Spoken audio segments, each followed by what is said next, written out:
우리 정부는 세계무역기구 WTO 제소 의사를 밝히는 등 즉각 대응 조치에 착수했습니다. 주한 일본 대사를 불러 항의하기도 했는데요. 양국 갈등이 확대될지 모른다는 우려에 정부의 고민이 깊어지고 있습니다.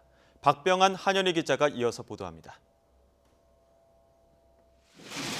일본이 한국에 대한 소재 수출 규제를 발표하자 우리 정부는 오전부터 긴박하게 움직였습니다.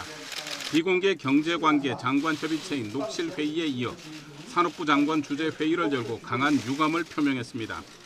특히 세계무역기구 WTO 제소를 비롯해 필요한 대응 조치를 취하겠다고 밝혔습니다. 우리나라에 대한 수출 제한 조치는 우리나라의 대법원의 판결을 이유로 한 경제 보복 조치이며 상권 분립의 민주주의 원칙에 비추어 상식에 반하는 조치라는 점에서 깊은 유감을 표명한다. 또 수출 제한 조치는 WTO 협정상 금지될 뿐만 아니라 지난주 일본이 의장국으로서 개최한 G20 정상회의 합의 정신과도 배치된다고 비판했습니다.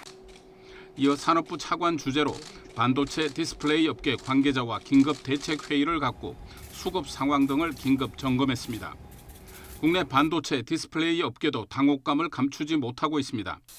일본 정부가 지목한 3개 품목은 반도체와 디스플레이 산업의 핵심 소재로 일본 의존도가 높아 업계에서는 큰 충격으로 받아들이고 있습니다.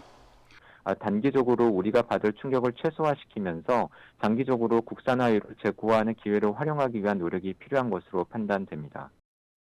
여기에 국내 반도체 업체가 애플의 주요 부품을 납품하고 있어 한국 기업의 생산 차질이 장기화할 경우 애플도 타격을 입게 돼 미국 등의 반발도 예상됩니다.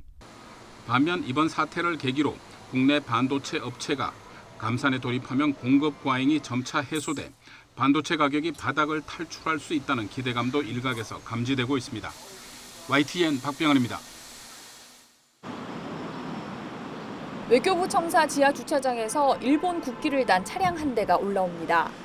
일본의 경제보복 조치에 외교부가 즉각 주한 일본 대사를 부른 겁니다.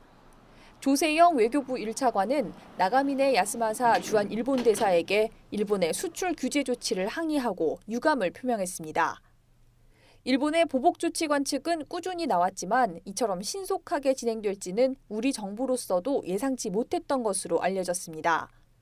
오사카에서 열린 G20 정상회의를 계기로 한일 외교장관이 회동했지만 관련 언급은 하지 않았던 것으로 전해졌습니다.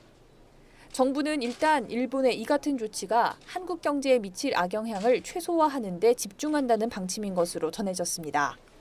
하지만 일본의 맞대응 카드를 꺼낼 가능성도 배제할 수는 없습니다.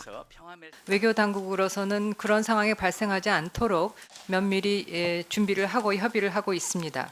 보복 조치가 있을 경우에는 저희도 가만히 있을 수는 없을 것으로 생각이 됩니다. 다만 일본이 이번 조치에 대해 강제징용 갈등에 따른 보복임을 분명히 한 점이 고민입니다.